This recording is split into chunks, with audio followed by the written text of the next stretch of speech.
আজ রান্না করব একদম হালকা পাতলা একটা মাছের ঝোল, যেটা খুব তাড়াতাড়ি হয়ে যায় তাড়াহুড়োর সময়, এবং যারা খুব স্বাস্থ্য সচেতন, তেল মশলা একেবারেই খেতে পারেন না বা খাওয়া পছন্দ করেন না, ঠিক তাদের জন্য। এটা নিয়ে বিশেষ বলার কিছু নেই, তবে আজ মন চাইলো আপনাদের সাথে একটা গল্প করব।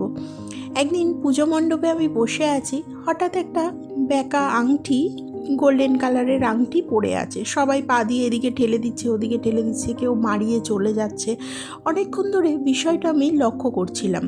হঠাৎ আংটিটিকে আমি হাতে তুলে নিলাম। আমার কি মনে হলো, ওটাকে পালিশ করে বেশ সুন্দর করে আঙুলে পরেছি। আঙুলে পরার পর রীতিমতো আংটিটা চকচক করছে, ঝকঝক করছে। সবার নজর ওই আংটিটার দিকে। কেবল সবাই মনে মনে ভাবছে, আমি কেন আগে নিলাম না, কেন আগে তুললাম না। ধুলোতে যখন পড়েছিল ওর একেবারেই কদর ছিল না। যখন আমি হাতে পরে নিয়েছি না, সুন্দর করে পালিশ টালিশ করে, তখন সবার কাছে আংটিটার কদর অনেক গুণ বেড়ে গেল। এরকমই সমাজে কিছু মানুষ থাকে, যারা ধুলোতে পড়ে থাকে, গড়াগড়ি খায়, পরিস্থিতির চাপে হোক, কপালের দোষে হোক। হ্যাঁ, তখন কিন্তু তাদের কেউ সাহায্য করার জন্য এগিয়ে আসে না।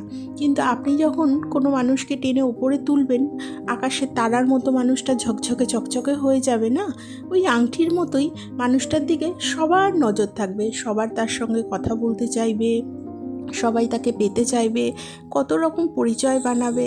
কিন্তু যখন মানুষ বিপদে পড়ে বা অবহেলায় ওই আংটির মতো ধুলোতে গড়াগড়ি খায়, কোনো সহৃদয় ব্যক্তি পাশে এসে দাঁড়ানোর চেষ্টা করে না। সবাই আরও মারিয়ে চলে যাওয়ার চেষ্টা করে, তাই না?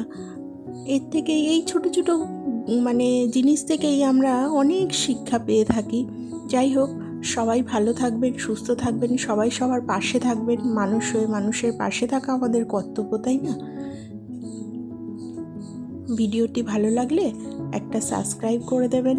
পেঁপে আলু দিয়ে স্বাস্থ্যকর মাছের ঝোল একদম রেডি।